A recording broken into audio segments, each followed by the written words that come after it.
Sejam bem-vindos a mais uma aula. Hoje nós iremos falar sobre fatores e princípios de radioproteção, certo?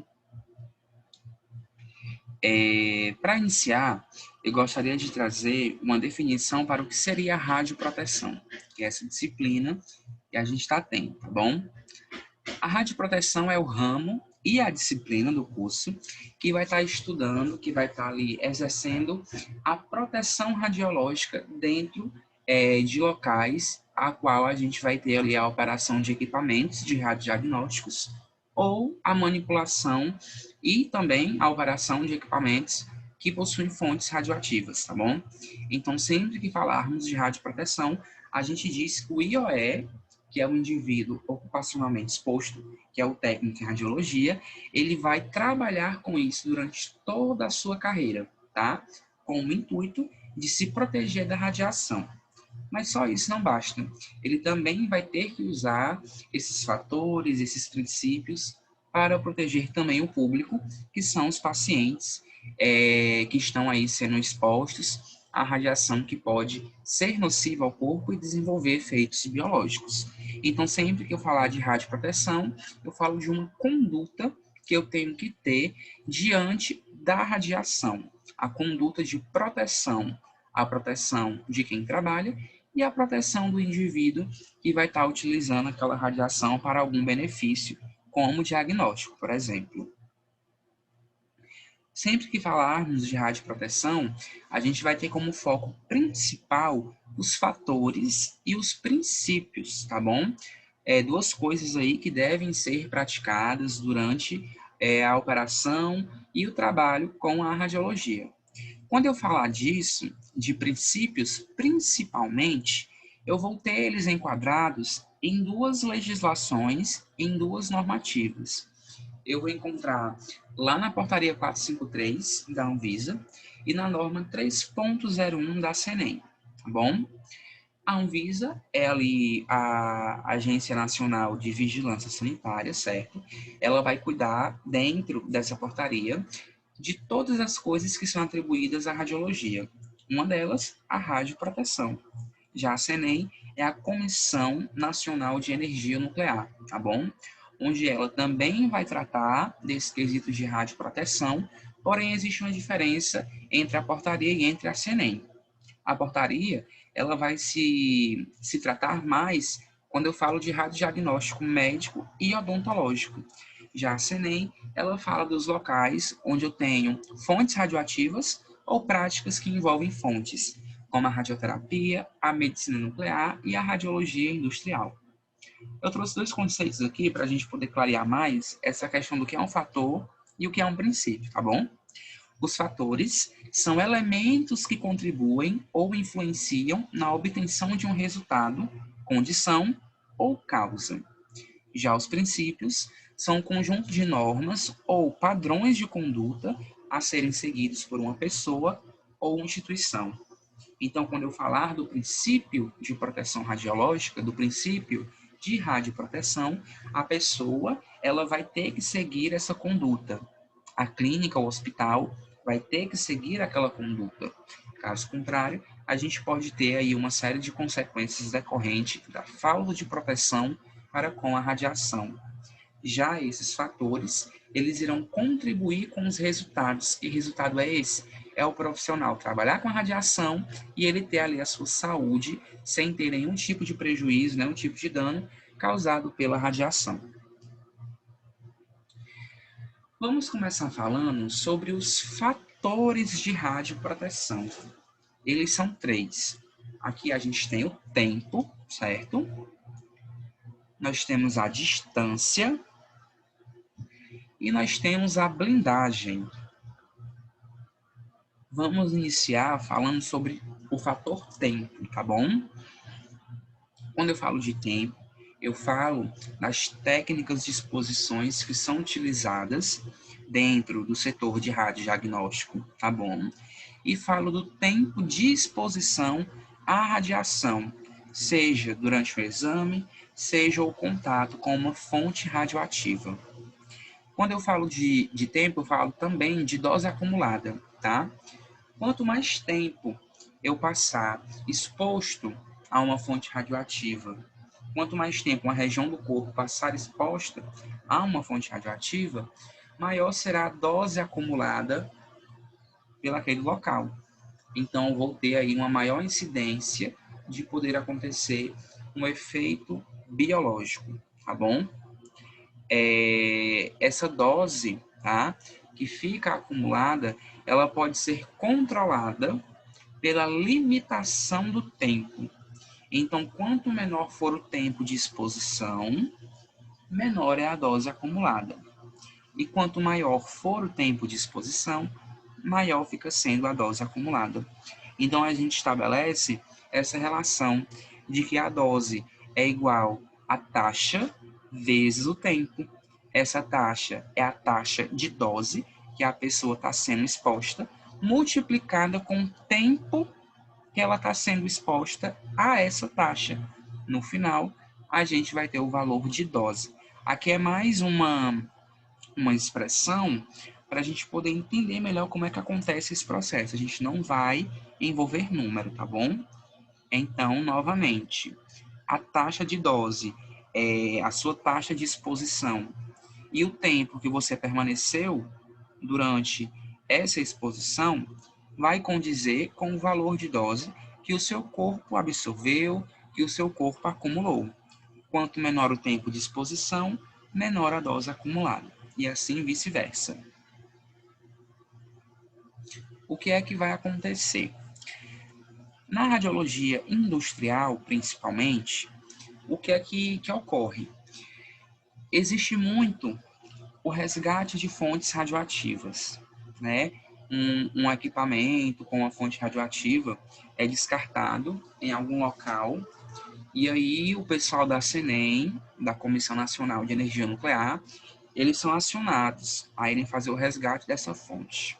Quando chega lá, existem diversas interferências que podem fazer com que o pessoal passe mais tempo exposto a essa fonte. Então, qual mecanismo a gente pode estar utilizando para esse pessoal reduzir o tempo de exposição, tá? Então, são coisas aí a serem pensadas e planejadas antes de desenvolver uma atividade. A mesma forma acontece no exame. Se eu estivesse falando de um exame de tomografia computadorizada, onde eu tenho uma taxa de dose de radiação elevada, tá? E o tempo do meu exame é relativo com os fatores técnicos que são empregados durante a aquisição, eu teria que fazer modificações, principalmente quando chegasse uma criança para fazer um exame, pois o protocolo que eu tenho estabelecido tem uma taxa de dose maior, tem um tempo de exame maior, e a criança não necessita disso tudo. Então, eu iria diminuir essa técnica, certo? A fim de que o exame ele durasse em menos tempo, e assim eu teria uma menor taxa de radiação exposta ali ao indivíduo, tá bom? Então, nós sempre devemos ter em mente que quanto menor o tempo de exposição, menor são os efeitos causados pela radiação, tá bom? Outra coisa muito importante que nós podemos estar levando em consideração quanto a esse quesito de tempo é que a distância, que é um outro fator que nós iremos conversar adiante, ela influencia, tá, no tempo de exposição. Porque aqui eu tenho um exemplo para vocês, tá? Isso aqui é uma pinça metálica utilizada no resgate de fontes radioativas. Nota que ela tem um comprimento, esse comprimento dessa pinça condiz com a distância que o operador vai ter, né, para com a fonte. Se não houvesse essa pinça, os operadores passariam mais tempo para resgatar a fonte, certo? Porque eles deveriam estar ali no local, ter o cuidado para poder pegar na fonte, guardá-la, certo? Com a pinça, é só pinçar, pegou a fonte, colocou no recipiente blindado e pronto, acaba o processo, tá? Então, esses fatores, eles meio que se interligam, tá? A fim de, no final, exercerem aí o mesmo objetivo, que é proteger o indivíduo contra doses elevadas de radiação. Então, aqui é só um exemplo de como seria, tá? O efeito do tempo sobre a dose de radiação.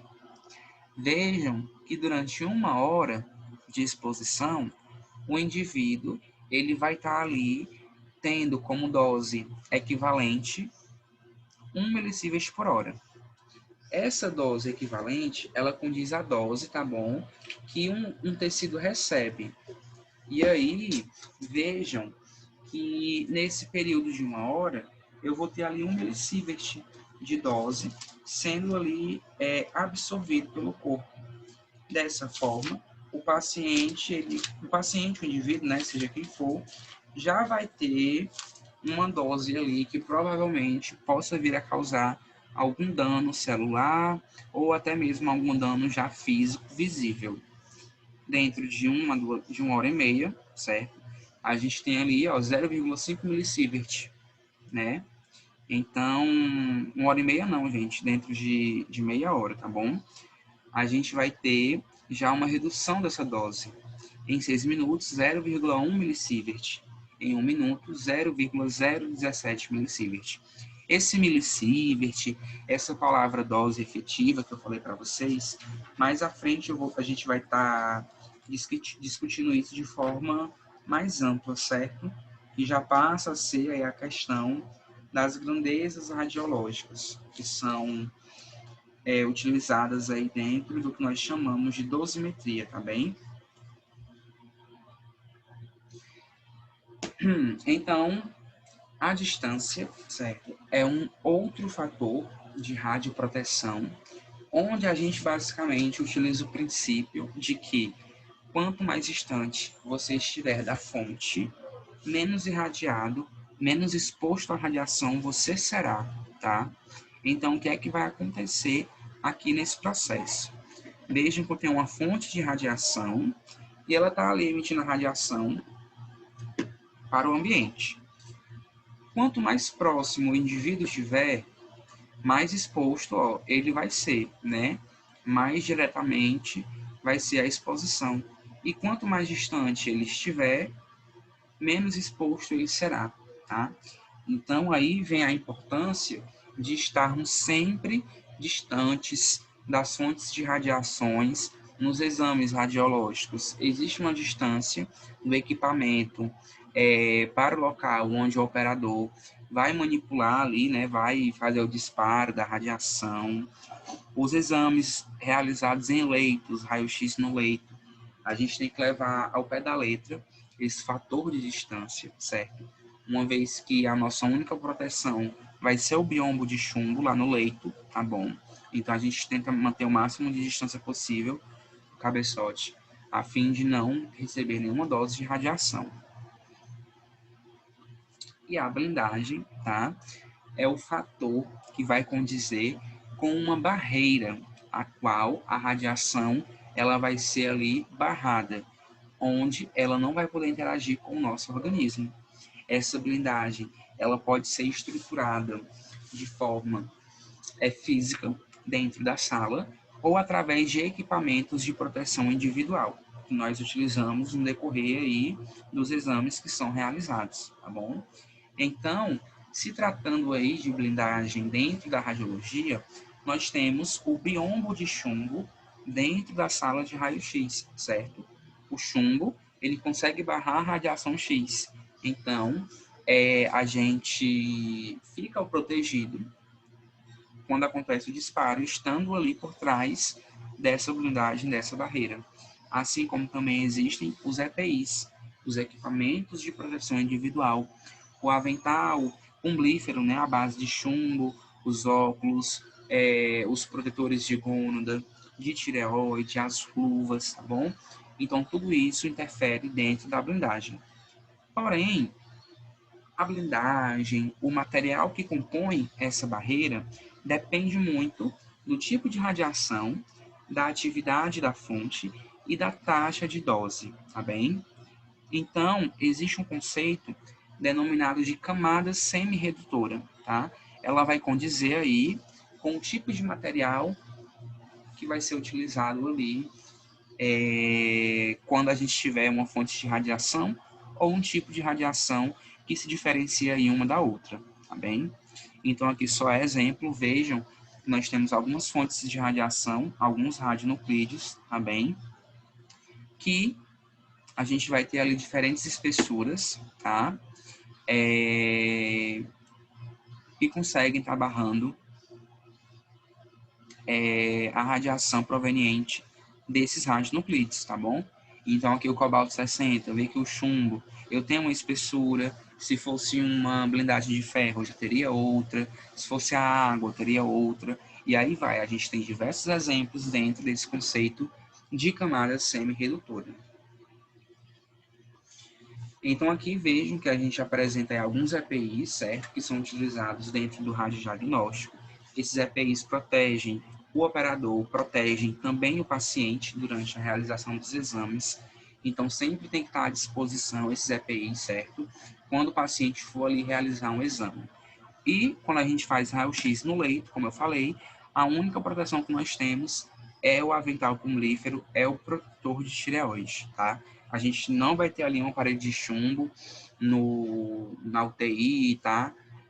Nos leitos onde são realizados esses exames de raio-x. Então, vamos interpretar essa imagem. Vamos interpretar essa seguinte situação. A gente tem aí um indivíduo no centro cirúrgico, tá? Operando um equipamento de fluoroscopia. E vê que dentro desse centro cirúrgico eu não tenho um biombo de chumbo, né? Eu não tenho uma blindagem. A única blindagem de proteção que eu terei é o avental de chumbo.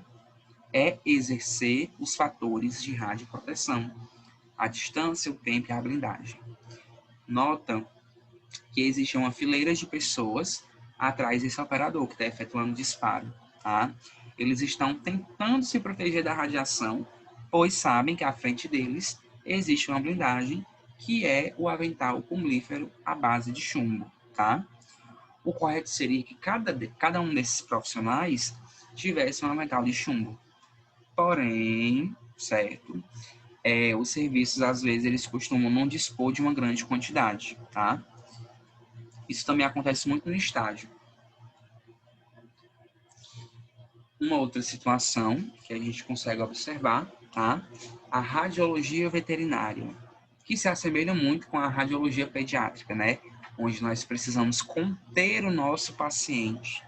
E aí, durante essa contenção, não só o paciente agora vai ser irradiado, mas a pessoa que está ali contendo, segurando, tá? Então, vê que o dono, né, pode-se dizer aí do PET, está utilizando o avental pulmonífero e o operador, né, não há necessidade, já que existe ali um biombo de chumbo que consegue barrar essa radiação proveniente do tubo de raio-x. E aqui o exame no leito, tá? Vejam, é o operador bem distante da região ali do cabeçote do raio-x, também utilizando o biombo, né? O biombo não, o avental pulmonífero, tá bom? Então, sempre que falarmos lá dos raios-x no leito, a gente sempre mantém essa distância o máximo possível. E notem aí também o paciente, né? Com, aparentemente, algum material aqui de chumbo na região das gônadas, justamente para que essa radiação não atinja essa região, que é uma região de células, né, radiosensíveis. E aqui é algo muito comum de se acontecer. Você chegar no leito, numa UTI, para fazer um exame de raio-x, e quando você fala que vai disparar os raios-x, todo mundo corre, todo mundo se esconde, né? Fica aí com esse medo de que quer ter filho. E aí, o que é que acontece, tá? Não necessariamente a gente precisa dessa correria, desse alvoroço todo. Isso porque esses equipamentos de raio-x móvel, o meu controlezinho de disparar o raio-x, ele tem um fio. Esse fio, ele tem aí no mínimo um comprimento de 1,5 m a 2 metros, que é a distância necessária, tá? Para que o operador já esteja protegido contra a radiação. Então, vê que o paciente está com interrogação ali na cabeça, né? Porque ele não sabe o que está acontecendo, todo mundo correndo, tá? Então, a gente tem que ter em mente esses fatores e esse conhecimento e informar, né? Olha, eu vou disparar raio-x, não precisam sair, né, do centro ali de UTI, basta ficar afastado atrás de mim, que vocês já estarão protegidos. Mas a nossa realidade é outra. Todo mundo já fica ali preocupado, corre, se esconde dessa radiação que até então vai permanecer apenas ali no local. Não consegue se espalhar a distâncias, né, tão elevadas, pois ela vai depositando aí a sua energia, um vácuo, vai perdendo, e uma hora ela já não consegue mais atingir a matéria. Então, para a gente resumir, fatores de radioproteção: tempo, tá? Distância e blindagem. Manter pouco tempo junto de uma fonte de radiação ou diminuir o tempo de um exame sem alterar a qualidade da imagem. Utilizar uma blindagem, pode ser um EPI ou pode ser a blindagem do próprio local a qual a prática ou exame está sendo exercido. E manter máxima distância da fonte. Quanto mais longe você está, mais protegido você também está. Então, esses são os 3 fatores de radioproteção, tá bom? Tempo, distância e blindagem. Agora vamos falar sobre os princípios de radioproteção. Dentro das leis que regem a radioproteção, dentro das normativas, a gente vai estar encontrando esses princípios, tá bom? Essas normativas, a gente tem aí a portaria 453 da Anvisa e a norma da CNEM 3.01. Dentro da portaria 453, a gente encontra 4 princípios de radioproteção. São eles: a justificação, a otimização, a limitação da dose e a prevenção de acidentes. Dentro da CNEM, da norma CNEM 3.01, a gente só encontra 3 princípios de radioproteção, que são a justificação, a otimização e a limitação de dose, tá bem?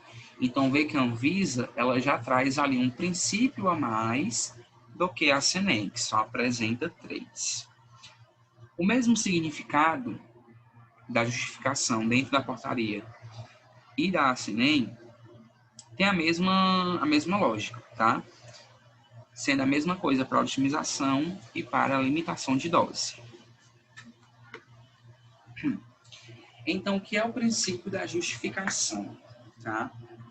O que é que a portaria 453, o que é que a norma da CNEM 3.01, elas nos dizem sobre esse princípio? Nenhuma prática deve ser autorizada a menos que produza suficiente benefício para o indivíduo exposto ou para a sociedade, de modo a compensar os efeitos deletérios que possam ser causados pela exposição às radiações ionizantes. Então, sabe quando a gente faz um exame de sangue, né? Quando a gente faz um exame de imagem, seja o que for, a gente precisa de uma guia médica. Precisamos de uma solicitação, onde o médico vai dizer realizar exame tal, porque o paciente está com suspeita de tal doença, né? Então, ali eu tenho uma justificação para o exame que eu estarei fazendo, certo? Da mesma forma, é aqui dentro da radiologia. O paciente, ele não pode chegar dizendo que quer fazer o exame. Tem que ter um porquê. Tem que ter uma justificação para que essa prática ela seja realizada. Caso contrário, o paciente vai ser irradiado, né, sem saber o porquê de estar sendo, né, só porque ele quer. E aí, futuramente, se ele tiver algum efeito biológico por conta dessa radiação, ele vai culpar o operador que fez o exame sem a solicitação médica, tá? Então, se um paciente chegar exigindo fazer o exame, a gente orienta, olha, a gente só pode fazer se tiver uma solicitação, se tiver uma guia médica, tá? A gente tem que seguir o princípio da justificação da prática. Nós não podemos expor as pessoas à radiação sem um motivo, sem um benefício, tá? Sendo que essa dose, no futuro, ela pode trazer algum prejuízo. Então, só realizar exames que utilizam a radiação ionizante quando estiver aí uma solicitação, quando estiver aí uma justificativa. Sempre seguir esse princípio, tá, da justificação. A otimização, tá, é o segundo princípio. E dentro da portaria, dentro da norma da CNEM, a gente encontra pelo nome de otimização de dose, que pode ser a mesma coisa de princípio da otimização. O que é que essas duas normas elas nos dizem? Dentro de uma prática, o valor das doses individuais, o número de pessoas expostas e a probabilidade da ocorrência de exposições devem ser mantidas nos níveis mais baixos possíveis, considerando os fatores econômicos e sociais. É o que chamamos de princípio ALARA, tá? Que vai estar significando doses tão baixas quanto razoavelmente execuíveis. O que é que isso quer dizer? Limitar a dose no paciente. Se eu estou fazendo um exame, né, de tomografia em um adulto e chega uma criança, eu não vou utilizar a mesma dose de radiação, né, durante aquele exame. Uma vez que o adulto já tem um corpo todo formado, a criança ainda está em formação. Então, eu vou diminuir a radiação, eu vou otimizar a dose, tá? A fim de que o nível de exposição ali se torne baixo, certo? Porém, esse baixo não vai prejudicar a qualidade da imagem, tá bom? Então, sempre que eu falar de princípio da otimização, eu falo ali de diminuir a dose, de otimizar a dose, tá? De fazer procedimentos com níveis de dose que o paciente que seja, né, na verdade, eficaz para o exame e que não altere aí na qualidade.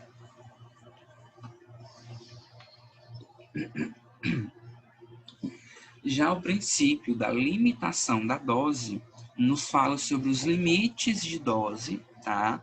Que nós operadores e que o público devem aí estar mantendo durante as jornadas de trabalho, durante os exames que são realizados.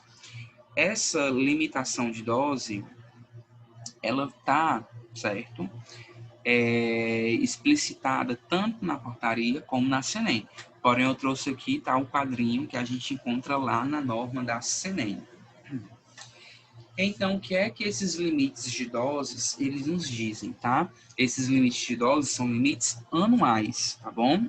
Então, não pode ultrapassar durante o ano esses limites aí que vocês estão observando. Quando eu falar de um operador, de um indivíduo ocupacionalmente exposto, que somos nós, né, que trabalhamos com radiação, nós devemos saber que o limite de dose anual, tá, ele não pode ultrapassar 20 milisievert, tá bom? Se tratando aí de uma exposição de corpo inteiro. Só que lá, na norma 3.01 da CNEM, eu vou ter uma observação quanto a esse limite de dose, tá? Então, eu vou lá na letra B e ela vai me dizer que esse 20 milisievert é uma média ponderada em 5 anos consecutivos, desde que não exceda 50 milisievert em qualquer ano, certo? Então, o que é que acontece? Durante o período de 5 anos, tá? É calculada uma média. E o limite de dose não pode ultrapassar 20 milisievert, tá bom? Em cada ano, tá bem? Em cada ano não, nessa média aí total, tá bom? Porém, né, em qualquer um desses anos que foram calculados, a gente não pode ter uma excedência de 50 milisievert. Para um indivíduo do público, tá? Em um ano, ele não pode passar aí o limite de dose de 1 milisievert. E lá a CNEM vai nos dar uma informação sobre esse limite. Ela diz o seguinte: em circunstâncias especiais, a CNEM poderá autorizar um valor de dose efetiva de até 5 milisievert em um ano, desde que a dose efetiva média em um período de 5 anos consecutivos não exceda 1 milisievert por ano. Então, dentro das práticas de radiologia industrial, de radioterapia, se o paciente ele precisar, ou se o indivíduo, né, se houver a necessidade dessa exposição no nível mais elevado, tá? A CNE pode estar autorizando aí até 5 millisieverts também durante um ano. Porém, em uma média ponderada durante 5 anos consecutivos, a gente não pode ter aí 1 millisievert por ano, tá bem? Caso contrário, se eu estivesse falando ali, né, dos 20 millisieverts de um operador, ele seria afastado do seu trabalho e seria investigado qual foi a causa dessa dose ela ter ultrapassado esse limite, tá bom? Para o cristalino, que é a região do olho, tá? O limite de dose fica sendo para os operadores de 20 milisievert, tá bem? E aí a gente segue o mesmo princípio lá do limite de dose para o corpo todo, tá bom? Esse 20 milisievert é uma média ponderada em 5 anos consecutivos, desde que não seja excedido 50 milisievert em qualquer ano. Já o indivíduo do público tem um limite de dose para o cristalino aí de 15 milisievert. A pele, tá? Para nós operadores, não poderemos exceder o limite de dose de 500 milisievert. O indivíduo do público já tem um limite de dose ali inferior, que ele não pode estar ultrapassando, que é o de 50 milisievert. Tudo isso tá anual. E as mãos e os pés, tanto para o indivíduo ocupacionalmente exposto, como para o indivíduo do público, fica sendo aí o limite de dose anual de 50 milisievert. Ah, por que tem mão e pés aí, né? Porque quem trabalha com fonte radioativa, manipulando ou fazendo ali um medimento diário, né, de níveis de radiação, vai ter ali a probabilidade, certo, de ser irradiado de forma muito excessiva, tanto na região das mãos como na região dos pés. Então, por isso que nós temos esse limite aí anual para essas regiões, certo? E aí, tá? Esses foram os fatores e princípios de radioproteção que a gente tem dentro do nosso estudo de radioproteção, certo? Os fatores, vamos relembrar que são 3: tempo, blindagem e distância, tá bom? E os princípios de radioproteção, a gente tem justificação, otimização e limitação de dose, tá? Eu voltei aqui porque eu ia esquecer de falar sobre a prevenção de acidentes, que é um princípio aí extra que a gente tem dentro da portaria 453. Esse princípio, ele diz, né, que os profissionais devem minimizar a probabilidade de ocorrência de acidentes e implementar as ações estratégicas para minimizar exposições acidentais. Ou seja, prevenção de acidentes está diretamente ligado ao treinamento, tá, dos operadores, a fim de que eles evitem doses aí ultrapassadas durante exames, tá bom? Minimizações de exposições, tudo isso dentro desse princípio de prevenção de acidentes que nós só encontramos na Anvisa, tá bem? Dentro da CNEM, só temos 3 princípios de radioproteção, tá bom? Então é isso, turma. Essa foi a nossa aula de hoje. Na próxima aula nós veremos as etapas da produção do efeito biológico causado pela radiação, certo? Qualquer dúvida, vocês podem deixar lá no Google Classroom, tá? E até a próxima aula. Bons estudos!